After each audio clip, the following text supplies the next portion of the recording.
دلیل ہم آہنگی میں کہ آپ خود کو کھڑا کریں کائنات میں، ہر چیز آپ کے وجود کے ساتھ ہم آہنگ ہے. پانی آپ کے لیے بالکل سوٹیبل ہے، ہم آہنگ ہے آپ کے ساتھ، پانی آپ پی سکتے ہو. یعنی جس نے پانی بنایا اس نے آپ کا منہ بھی بنایا ہے، اور پانی کی نالی کو بھی اسی نے بنایا ہے، اور معدے کو بھی اسی نے بنایا ہے، باقی جسم کو بھی، کہ پانی کو اخراج کریں. تو ورنہ اس خدا کو، مثلا جس نے پانی بنایا، جس نے انسان کو باڈی بنایا، ان دونوں میں کیسے ہم آہنگی ہو گئی؟ تو یہ سارے ہم آہنگے. ہوا اور آپ کی ناک، آپ کا پھیپھڑا کس قدر ہم آہنگ ہے. دنیا میں پیدا ہونے والی تمام معوجات آپ کے معدے کے ساتھ بالکل برابر موافق ہے. تو آتے ہیں یہ جو ہے تفسیر نور کی طرف، چند باتیں آپ کی خدمت میں ہم عرض کریں گے انشاءاللہ العزیز. قرآن و مجید کی برکت سے ممکن ہے ہمارے دلوں میں تھوڑی بہت نورانیت آ جائے انشاءاللہ. بسم اللہ الرحمن الرحیم. اب یہ آیت کا تتمہ ہے گزشتہ جو آپ کی خدمت میں عرض کیا، یا ایھا الناس اعبدوا ربکم الذی خلقکم والذین من قبلکم. اگر اسی طرح پڑھتے رہیں آپ کو آیتیں حفظ ہو جاتی ہیں. یہ جو بعض لوگوں کو زبانی آتے اس طرح سے حفظ آتے ہو، پڑھاتے دوبارہ دہراتے، پھر دہراتے، کئی دفعہ دہرانے کے بعد آیتیں حفظ ہو جاتی ہیں. خود آیتوں کے اندر بھی ایک چیز ہوتی ہے، کشش ہوتی ہے. یا ایھا الناس اعبدوا ربکم الذی خلقکم والذین من قبلکم، یہاں تک بتا دیا. لعلکم تتقون، تمام لوگوں سے خطاب ہے کہ اللہ کی عبادت کرو، اپنے رب کی عبادت کرو، وہ جس نے تمہیں پیدا کیا اور تم سے پہلے جو لوگ تھے انہیں پیدا کیا، تاکہ تم تقوی حاصل کر سکو. یہ اس آیت کا. اسی آیت پہ ایک اور اضافہ جملہ ہے، الذی جعل لکم الارض فراشا والسماء بناء وانزل من السماء ماء فاخرج به من الثمرات رزقا لکم. اب 4 صفات اور خداوند متعال کی اس میں بیان کی. خداوند متعال نے وہ تمہارا رب ہے، اس کی عبادت کرو. ایک اس رب کی عبادت کرو جس نے تمہیں خلق کیا، یہ گزشتہ آیت میں. اس کے بعد الذی جعل لکم الارض فراشا، جس نے زمین کو تمہارے لیے بستر بنا دیا. فراش، فرش، فراش، جس نے زمین کو تمہارے لیے بستر بنایا. اور تیسری صفت والسماء بناء، آسمان کو چھت قرار دیا تمہارے لیے. وانزل من السماء ماء، آسمان سے اس نے پانی برسایا. چوتھی صفت فاخرج به من الثمرات، اور اس بارش کے پانی سے تمہارے لیے میوے اگائے خدا تعالی نے زمین سے. رزقا لکم، تمہارے لیے بعنوان رزق، بطور رزق. بس یہ ساری صفات ہیں خداوند متعال کی. تو فرمایا فلا تجعلوا للہ اندادا، خدا کا حکم یہ ہے کہ وہ خدا جس نے تمہیں پیدا کیا، تم سے پہلے لوگوں کو پیدا کیا، جس نے زمین کو تمہارے لیے بچھونا بنایا، آسمان کو تمہارے لیے چھت بنا دیا، اس نے آسمان سے پانی برسایا، زمین سے تمہارے لیے رزق نکالا، بس کسی کو خدا کا شریک قرار نہ دو. یہ سارے کام خدا کرتا ہے، کسی کو کیوں شریک کرتے ہو خواہ. فلا تجعلوا، قرار نہ دو، اندادن شریک، ند جمع انداد، کسی کو شریک. وانتم تعلمون، جب کہ تم جانتے ہو، یعنی اس کا کوئی شریک نہیں ہے، تم جانتے ہو پھر بھی کسی کو شریک قرار دے. جو لوگ خداوند متعال کے لیے شریک کے قائل ہیں وہ جانتے ہیں کہ یہ خدا کا شریک نہیں ہے. بت بنانے والے کو پتہ ہے اس کو میں نے خود پتھر سے بنایا، لکڑی سے میں نے خود بنایا، پتہ ہے اسے، پھر بھی اس کو سامنے ہاتھ جوڑ کے رام رام، کسی کو بھگوان بولا، کسی کو کیا کہتے ہیں اور بھی نام ان کے، کتنے زیادہ ان کے خدا ہوتے ہیں،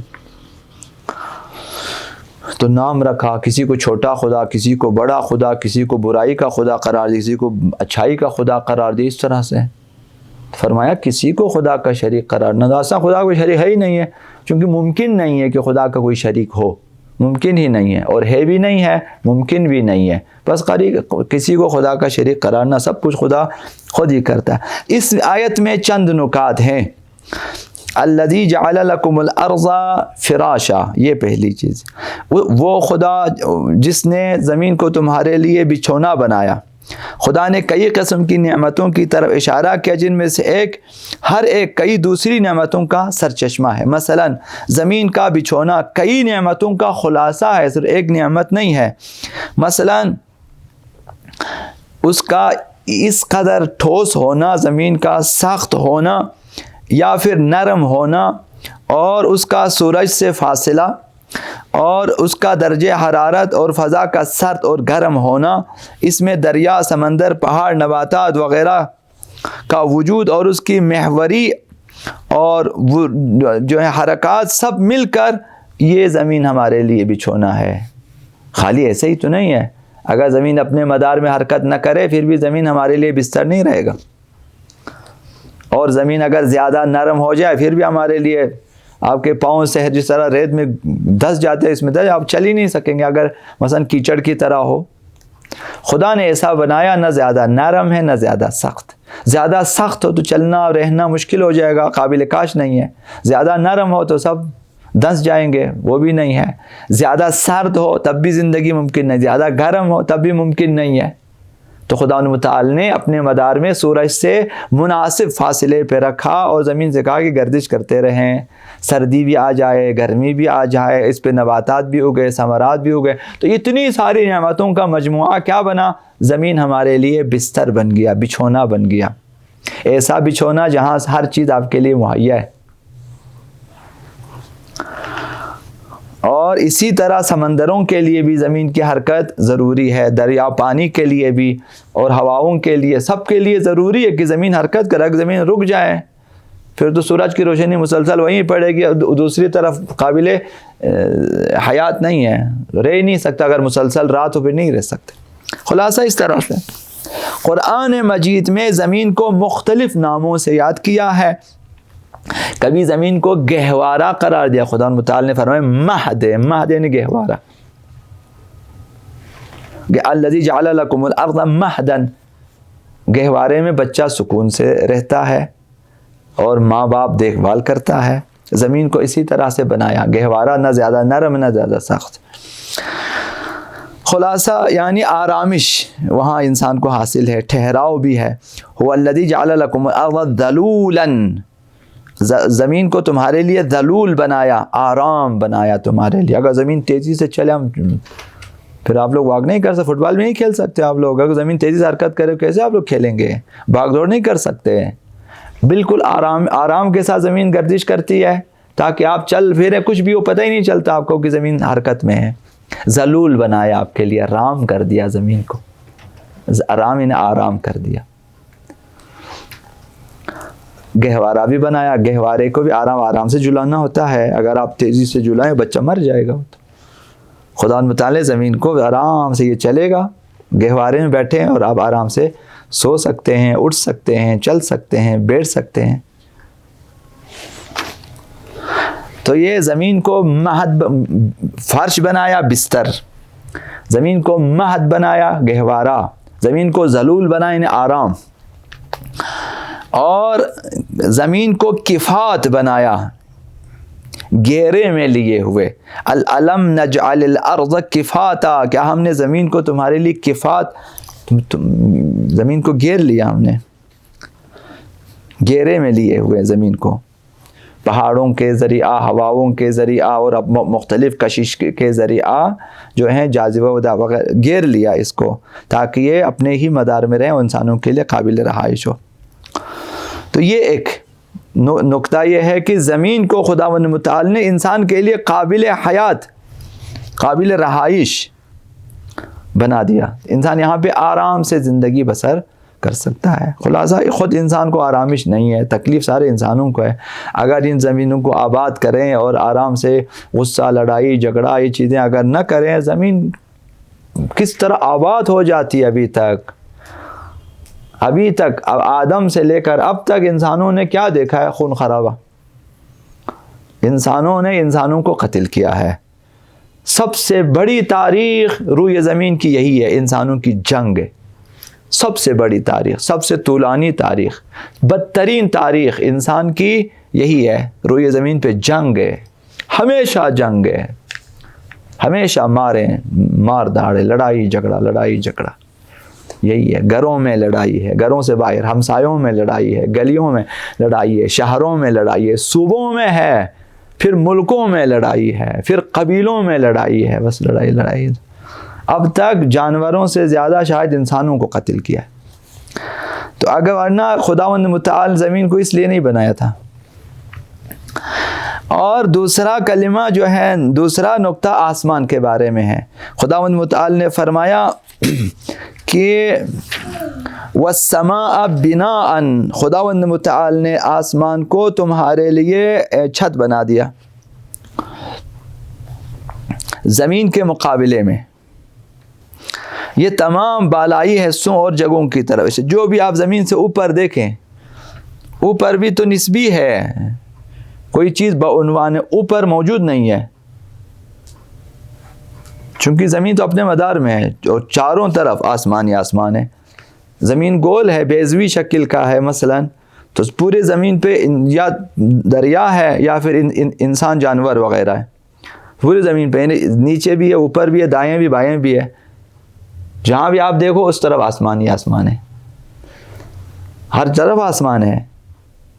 ایسا نہیں کہ زمین کسی چیز پہ رکھا ہوا ہے، زمین تو اپنی مدار میں ہے، فضا میں ہے تو خالی ہے، ہر طرف انسان ہے یا پانی ہے یا جانور جنگل ہے، جہاں بھی دیکھو آسمان ہی آسمان ہے.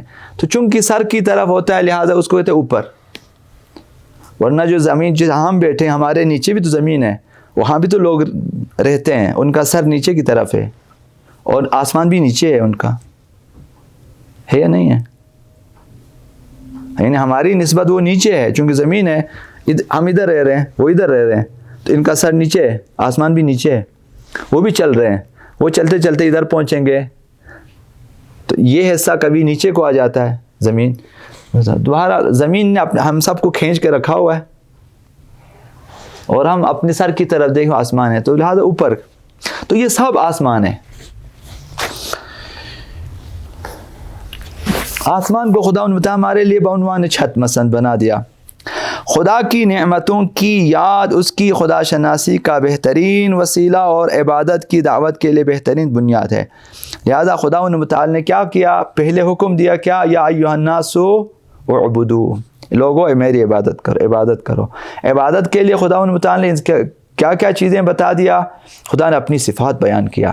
ربکم، تمہارا پروردگار ہے وہ، خلقکم، تمہیں پیدا کیا اس نے، اور اس نے زمین کو تمہارے لیے بچھونا بنایا، آسمان کو اس نے تمہارے لیے چھت بنایا، آسمان سے تمہارے لیے بارش برساتا ہے.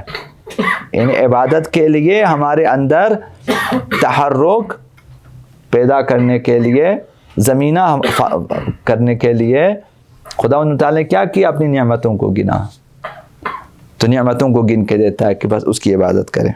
لہٰذا زمینہ سازی عبادت کیا ہے؟ خدا تعالیٰ کی نعمتوں کو یاد کرنا. اسی لیے خدا متعال نے بارہا قرآن مجید فرمایا کہ میری نعمتوں کو یاد کرو. سورہ رحمان میں خدا متعال نے اپنی نعمتیں، بہت زیادہ نعمتیں دنیاوی اخروی مثلا گنا خود سورہ رحمان میں. پھر ہر آیت کے بعد سوال بعنوان سوال، فَبِأَيِّ آلَاءِ رَبِّكُمَا تُكَذِّبَانِ. فَبِأَيِّ آلَاءِ، آلاء وہی نعمتیں، فَبِأَيِّ آلاء، کون سی نعمت، کون سی نعمتوں کا جو ہے تم انکار کرو گے، جھٹلاؤ گے. فَبِأَيِّ آلَاءِ رَبِّكُمَا، تم دونوں کا، پر جن و انس کے خطاب ہے تو اس لیے دونوں کا. تُكَذِّبَانِ، تم دونوں جھٹلاؤ گے. سورہ جو ہے اب مفاتیح میں ہے یا نہیں معلوم، باقی جو کتابیں ہیں احادیث میں ہے کہ حضرت امام صادق نے فرمایا مثلا شب جمعہ سورہ رحمان کی تلاوت کرے، اور اسی آیت پر جب آپ پہنچیں گے فَبِأَيِّ آلَاءِ رَبِّكُمَا تُكَذِّبَانِ، تو وہاں فرمایا کہ یہ دعا پڑھو، لَا بِشَيْءٍ مِّنْ آلَائِكَ رَبِّ أُكَذِّبُ، کوئی چیز ایسی نہیں، لا بِشَيْءٍ، شَيْءٍ، لا بِشَيْءٍ، کوئی بھی چیز ایسی نہیں ہے، من آلائک، تیری نعمتوں میں سے کوئی چیز ایسی نہیں ہے، ربی، اے میرے پروردگار، اکذب، کہ میں جھٹلاؤں، یعنی کوئی ایسی چیز نہیں جسے میں جھٹلا سکوں. خدا کی نعمتوں کو یاد کرتے ہیں، انسان کے اندر ایک الہی جذبہ پیدا ہو جاتا ہے. تو ایک راستہ کیا ہے خدا متعال کی عبادت کا شوق پیدا کرنے کے لیے؟ خدا کی نعمتوں کو گنیں، یاد کریں، خدا یا تو اس نے کیا دیا مجھے. عرض کیا تھا کہ جو آپ کے جسم میں نعمتیں ہیں انہیں تھوڑی تھوڑی دیر کے لیے روک کر دیکھیں آپ، پھر اندازہ ہو جائے گا کہ میں نے عرض کیا کہ یہی جو تابوت ہے مردے والی تابوت جس میں آپ مردے کو بٹھاتے ہیں قبرستان لے کے جاتے ہیں اور اس گھر کے سامنے رکھتے ہیں، وہ تھوڑا سا ہٹا کے رکھتے ہیں تو گھر والے ڈر جاتے ہیں اس سے. اسی تابوت میں مثلا یہ جوان سارے ایک ایک دفعہ لیٹ جائیں، مثلا آپ 4 جوان ہیں، 5ویں کو بولیں یار اس میں بیٹھ جاؤ، ہم اٹھاتے ہیں. خالی ایک دفعہ خالی بول، خالی ایسے سیدھا سیدھا بیٹھو، آپ دونوں اٹھاؤ کلمہ شہادت لا الہ الا اللہ، ایک دفعہ بس اس کا رنگ منگ سارا سب چیز ہر چیز یاد آ جائے گی. اتنا کر دو، پتہ چل جائے گا، آخرت کی یاد آ جائے گی. اتنی ہمت ہے تو کرو. تابوت میں ایک دفعہ بیٹھو، اپنے دوستوں سے کہو، دوستوں سے کہ ایک دفعہ اٹھاؤ مجھے، لا الہ الا اللہ کلمہ شہادت پڑھو ایک دفعہ، پھر آگے بڑھو. مثلا فرض کرو کہ قبرستان جانا ہے، اب جب تابوت میں نہیں بیٹھ سکتے تو قبر میں بیٹھیں گے. جب مردے کے لیے آپ قبر کھودیں، دوستوں سے کہیں تھوڑی دیر ہٹ جائیں، میں ایک دفعہ لیٹ کے دیکھنا چاہتا ہوں. اور اوپر ان سے کہیں کہ آپ کے اوپر پتھر نہ رکھیں، بولے خالی چادر رکھو، ایک دفعہ اوپر سے تاریک کر دو. ہمت ہے تو ایک دفعہ جائیں، یقین جانے خدا یاد آ جائے گا، آخرت یاد آ جائے گی، ٹھیک ہو جائیں گے بندہ. اور یہ تو خیر آخرت کا ہے خوف. نعمتوں کو یاد کریں آپ، تھوڑی دیر آنکھوں کو بند رکھیں، پٹی باندھیں ادھر تھوڑا سا، تھوڑی دیر کے لیے، مثلا آدھا گھنٹہ پونے گھنٹہ. کانوں میں 1 گھنٹے کے لیے روئی ڈال کے بند کر دیں، مثلا زبان کو ٹیپ لگا کے بند کر دیں، ناک کو 1-2 منٹ کے لیے بند کریں. آپ دونوں پیروں کو باندھ دیں تھوڑی دیر کے لیے، آپ کو چلنے نہ دیں، ہاتھوں کو باندھ دیں، مثلا ایک ہاتھ کو پیچھے باندھ دیں. آپ کو کتنی تکلیف ہوتی ہے اب ایک دفعہ آپ دیکھیں گے.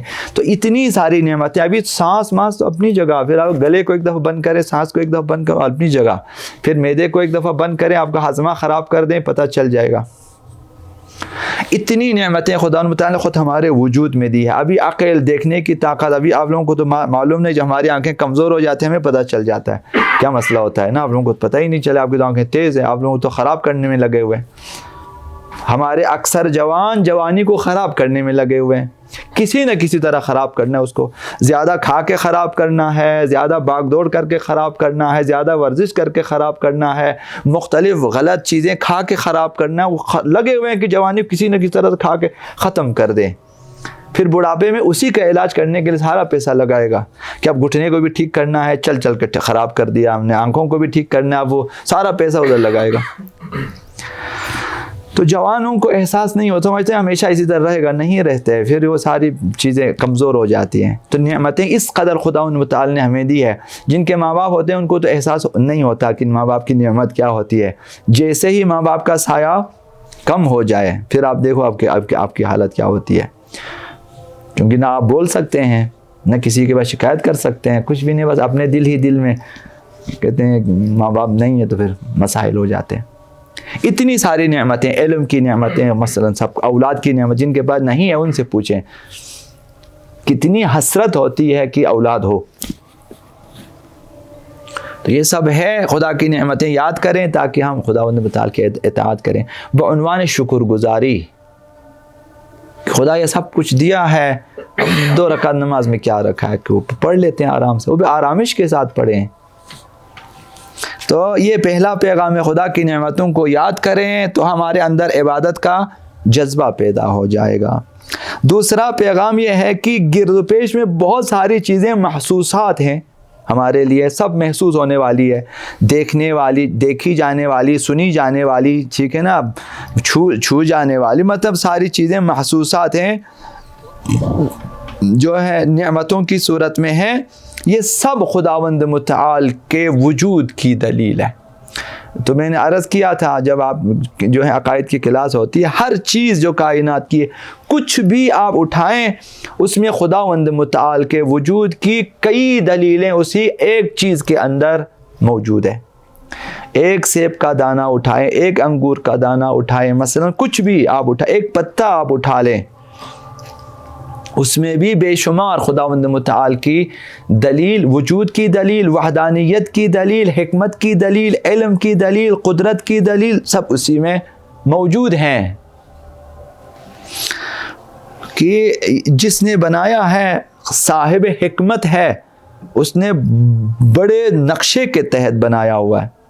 تو آپ کو نظر آ جائے گا برگ درختان سبز، آگے در نظر ہوشیار ہر ورقی دفتری معرفت کردگار.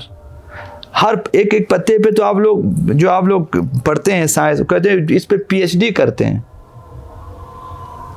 ایک پتے پہ، ایک میوے پہ، ایک ایک چیز پہ، مثلا اسی سب سے ذرا چھوٹے ذرا ایٹم پہ، جو ایٹم پہ مثلا پی ایچ ڈی کریں گے، تو ہر چیز پہ برگ درختان سبز در نظر ہوشیار، اگر ہوشیار ہے، زیرک ہے، عقل مند ہے، ہر ورقی دفتری، ہر ورق میں، ہر پتے میں ایک ایک دفتر ہے آپ کے لیے، معرفت کردگار، معرفت پروردگار کا.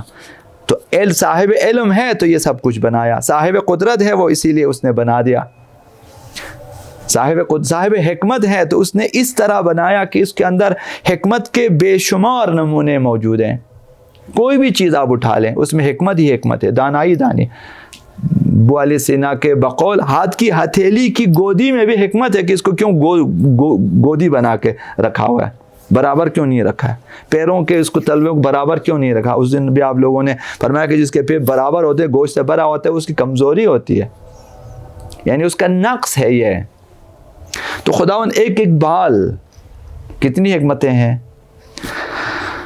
تو لہٰذا ارد گرد کے جو محسوس ہونے والی چیزیں خداوند متعال کی نعمتیں موجود ہیں، سب خداوند متعال کے وجود پر استدلال ہے.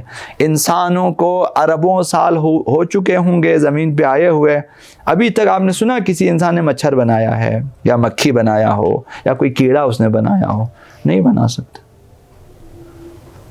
جو بھی بنے گا وہ خداوند متعال کی ہی اپنے قانون کے مطابق بن جاتا ہے. انسان تو نہیں بنا سکتا اسے. تو جب انسان کیڑے مکوڑے نہیں بنا سکتا، وہ کیا بنا؟ انسان بنائے گا؟ انسان نہیں بنا سکتا. یہ دو. تیسرا ہے نظام تخلیق میں کامل ہم آہنگی پائی جاتی ہے. یہ تو آپ لوگوں کو عرض کیا تھا. دلیل ہم آہنگی میں کہ آپ خود کو کھڑا کریں کائنات میں، ہر چیز آپ کے وجود کے ساتھ ہم آہنگ ہے. پانی آپ کے لیے بالکل سوٹیبل ہے، ہم آہنگ ہے آپ کے ساتھ. پانی آپ پی سکتے ہو، یعنی جس نے پانی بنایا اس نے آپ کا منہ بھی بنایا ہے، اور پانی کی نالی کو بھی اسی نے بنایا ہے، اور معدے کو بھی اسی نے بنایا ہے، باقی جسم کو بھی، کہ پانی کو اخراج کریں. تو ورنہ اس خدا کو، مثلا جس نے پانی بنایا، جس نے انسان کو باڈی بنایا، ان دونوں میں کیسی ہم آہنگی ہو گئی؟ تو یہ سارے ہم آہنگے. ہوا اور آپ کی ناک، آپ کا پھیپھڑا کس قدر ہم آہنگ ہے. دنیا میں پیدا ہونے والی تمام میوجات آپ کے معدے کے ساتھ بالکل برابر موافق ہے. تو بس جس نے آپ کی باڈی بنایا اسی نے ہی میوہ بنایا ہے. اور اس نے آپ کو، ماں کا دودھ بچے کے لیے کتنا مناسب ہے، گائے کا دودھ انسانوں کے لیے کس قدر مناسب ہے، مکھی کا شہد ہم انسانوں کے لیے کس قدر مناسب ہے. اب جس نے مکھی بنایا اس نے انسان کو بنایا، جس نے زبان بنایا اسی نے شہد بنایا ہے، تاکہ آپ کا ذائقہ اس کے ساتھ بالکل موافق ہے. اس طرح ہم آہنگی ساری کائنات میں. یہ ہم آہنگی کس بات کی دلیل ہے؟ کہ ناظم ایک ہے، اسی نے سب کچھ ہم آہنگ کر دیا ہے. ورنہ کبھی بھی دو انسانوں کا ایک چیز پہ ہم آہنگی ممکن نہیں ہے. مثلا جو ہے آغا قراتی نے لکھا اپنی کتاب میں کہ اگر دو مصور کو بنا دیں کہ آپ نے مرغے کا آدھا حصہ بنانا ہے اور آپ نے آدھا حصہ بنانا ہے، اور نہ بتائیں کون سا حصہ بنانا ہے، وہ کتنا بڑا چھوٹا بنانا ہے، وہ دونوں ہم آہنگ ہو سکتے ہیں. وہ آدھا بنائے، پتہ نہیں، آپ ممکن ہے دونوں چہرہ بنا دیں، ممکن ہے کہ دونوں پیچھے والا حصہ بنائیں، آدھا حصہ بنانا ہے، ممکن ہے کہ ایک چھوٹا بنائے ایک بڑا بنا دے، تو برابر آئے گا ہی نہیں. اس کیا مطلب ہے؟ دو مصور ہم آہنگ نہیں ہو سکتے. اب وہ کس کلر میں بنا بھی، ہزار باتیں اس میں ہو سکتی ہے، برابر نہیں آئے گا. اور ممکن نہیں ہے، ہزارہا مرتبہ بھی بنائیں ممکن نہیں ہے پھر بھی کہ ہم آہنگ آ جائے. مثلا اربوں مرتبہ بنانے کے بعد ممکن ہے کہ اتفاق سے شاید، ورنہ ممکن نہیں ہے. تو آپ لوگ کر کے دیکھیں. کوئی چیز آپ بنائے جو آپ بنا بولے ہم آہنگی نہیں ہے. تو جب کائنات میں کل کائنات میں ہم آہنگی ہے، زمین اور پانی میں ہم آہنگی ہے، ہوا اور پانی میں کتنی ہم آہنگی ہے. آکسیجن کو نکالیں آپ پانی سے پتہ چلے گا آپ کو، ہوا سے نمی کو آپ نکالیں تو کس قدر ہم آہنگی ہے. اور درختوں کا، زمین کا، فصلوں کا پانی کے ساتھ ہم آہنگی ہے کس قدر، یہی پانی ان کے لیے ہے. اور کس قدر سورج کی روشنی کا توانائی جو وہ دیتا ہے زمین، ہم لوگ زمین اور بچوں کو اگر دھوپ میں نہ بٹھائیں ان کی ہڈیاں ٹیڑھی ہو جاتی ہیں، یہ وٹامن وہاں سے ملے گا آپ کو. خداوند متعال نے بنایا انسان، اس کا مطلب ہے کہ خدا ایک ہی ہے. یہ ہم آہنگی، اس کو کہتے ہیں دلیل ہم آہنگی. بہرحال تو تخلیق کائنات میں کامل ہم آہنگی ہے. زمین، آسمان، بارش، نباتات، میوجات، انسان کے درمیان ہم آہنگی ہے. اسے برہان نظم یا برہان ہم آہنگی کہتے ہیں. یہ وجود خدا کی دلیل ہے، علم الہی کی دلیل ہے، حکمت الہی کی دلیل ہے، قدرت الہی کی دلیل ہے. یہ تمام چیزیں ہیں. رحمت الہی کی دلیل اسی میں ہے. خدا نے اپنی رحمت سے یہ سارے چیزیں بعنوان رحمت ہمارے لیے. اور آگے زیادہ عرض نہیں کروں گا، پھر بعد میں زیادہ ہو گئے نا، ابھی آپ لوگ سو رہے ہیں. پر محمد وعلی محمد صلی اللہ علیہ وسلم محمد وعلی